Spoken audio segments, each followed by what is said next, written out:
Yeah,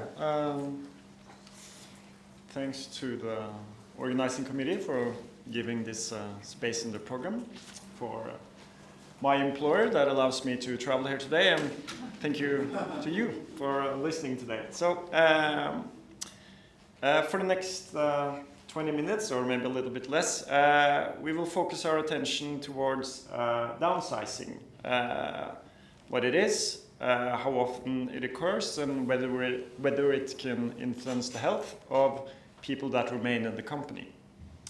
So just quickly,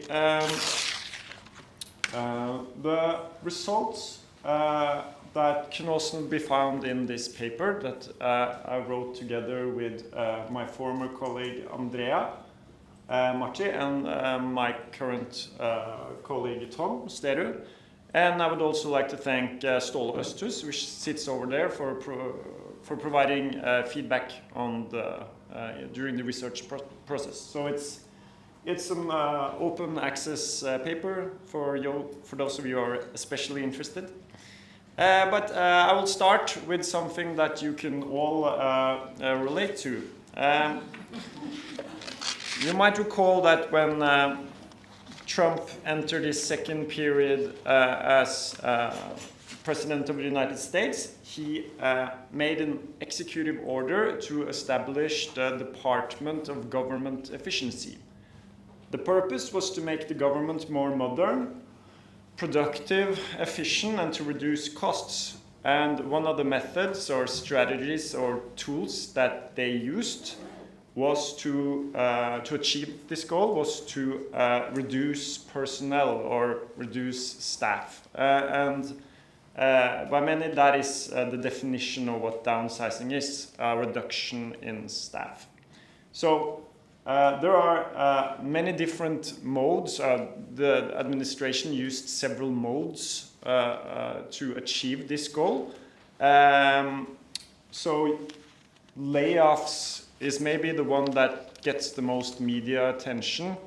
I mean, if you remember seeing people standing outside of their offices with a paper box, that's people lose their job either permanently or temporarily, quite immediately. It's a short-term way of performing staff reduction. But based on the definition, there are also other modes that can be used, and many companies use a combination of several modes. You can also stop hiring new people when people leave their job, either because they get incentives to quit or because they get incentives to retire early. So the point is that it's common to use several modes when companies decide to downsize. And it should also be mentioned that downsizing can occur quite reactively. You might remember that there was earlier speaking, a speaker earlier talking about reactive reactions and also planned reactions, that there can be a difference. So that is also relevant. The prevalence of downsizing in Europe. These are data based on the European Working Conditions Survey from 28 countries. Now there is 28% that report when they are asked of employers that says that, okay, my company has performed under a small or a large decrease in personnel during the past 3 years. So it's quite common to experience downsizing in your company. And it's also seen that if there is some type of restructuring or reorganization, like SAVE, which is now being, that's a type of reorganization that they are being combined with another. So when that occurs, downsizing is also more common. While if there is no restructuring, overall restructuring, then downsizing is less common. And also 70% of those who reported a large personnel decrease also report that the company had performed a large type of a restructuring. So the point is that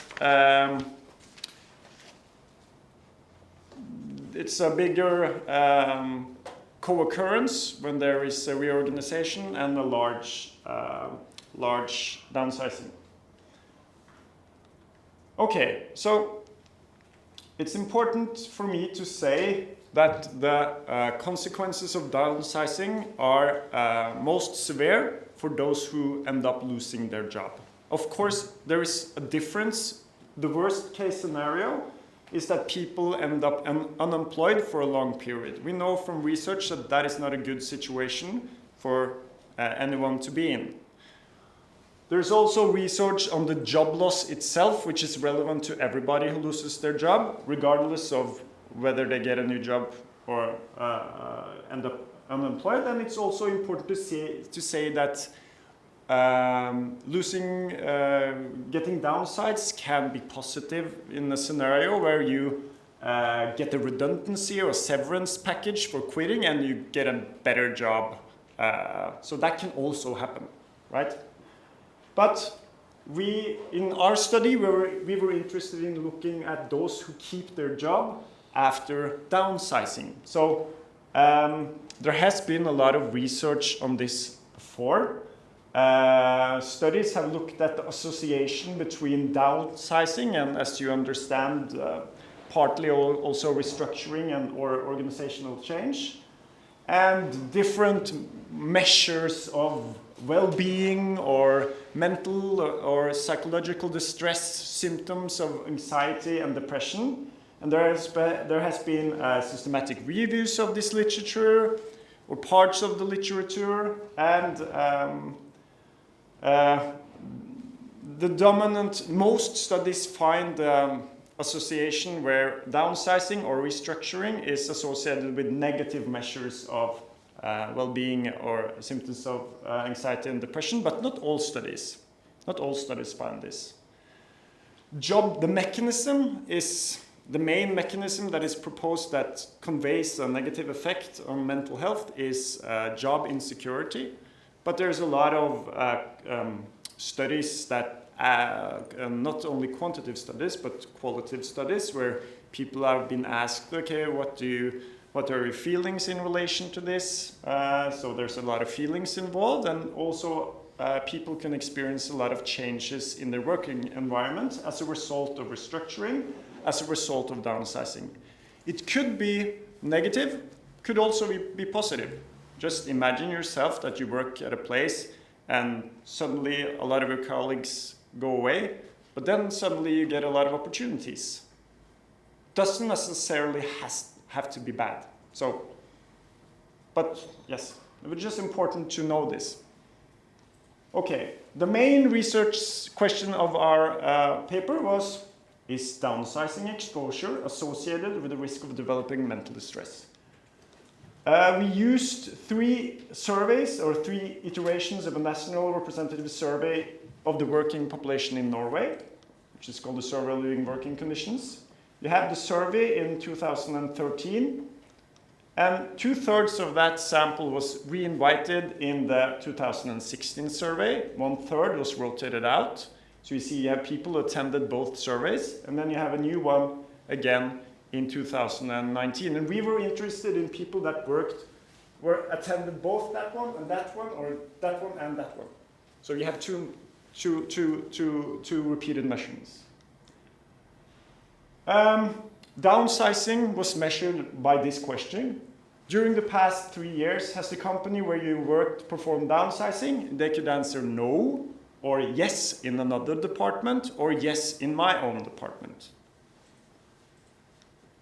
The measurement of mental distress was based on a 5-question version of the Hopkins symptoms checklist.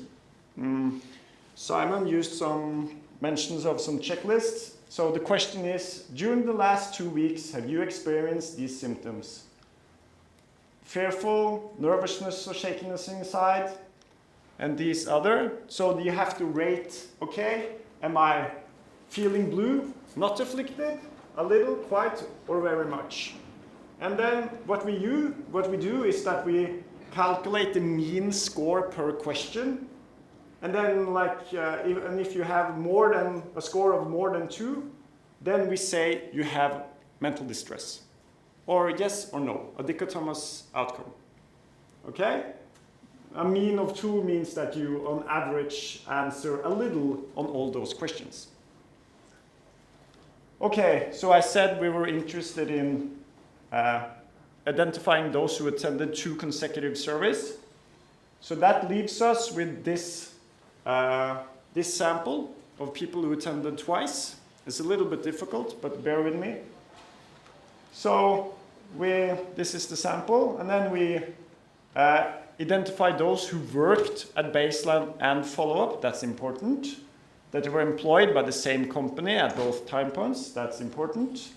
That the company had at least 10 individuals at baseline, because they have to be a chance that they perform downsizing. And we didn't want them to have mental distress as measured at the baseline survey, leaving us with a little bit over 3,000 observations from a little under 4,000 individuals, because people were allowed to attend several times. So, is the risk of developing incident mental distress from one survey to the next survey higher among employees that experience downsizing within this 3-year period? Yes, it is. It's 1.6 higher, based on a logistic model. So, when we look at proximity to downsizing within the company, you see that there is not a clear association, not a clear higher risk among those who experience downsizing in another department compared to those who did not experience downsizing, but a more clear association if downsizing occurred in their own department. Okay? Just the same, the ones who answered yes is just an aggregate of those 2 groups. Okay, and then, I haven't mentioned this yet, but those who experienced downsizing in their own department received some follow-up questions related to downsizing. In conjunction with the latest downsizing, consider these claims.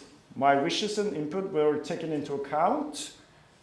Okay, they were allowed to involve.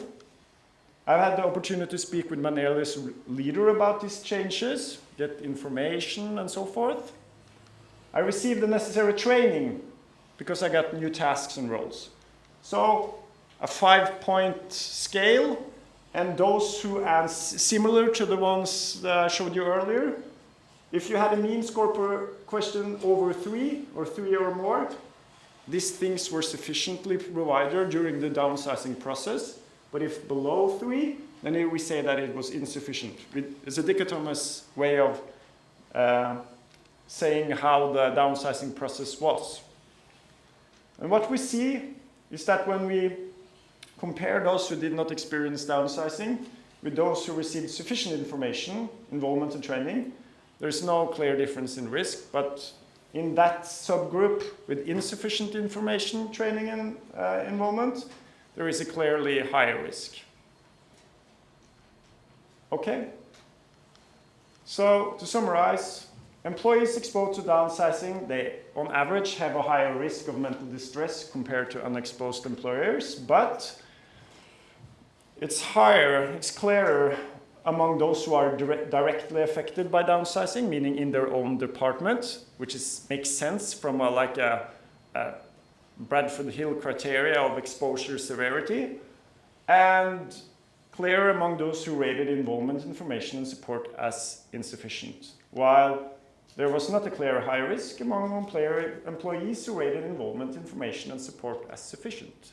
So, based on these findings in this associational observational study, with all the limitations that are within such a study, we conclude that there could be a potential for organizations to mitigate negative effects, provided that these effects are causal, of downsizing on employee mental health, and they should maybe prioritize communication, involvement, and advocate support, also to those who doesn't lose their job, if possible. And I mean, there are studies showing that in companies performing reactive downsizing, it's compared to strategic downsizing. There are differences, so that's relevant here.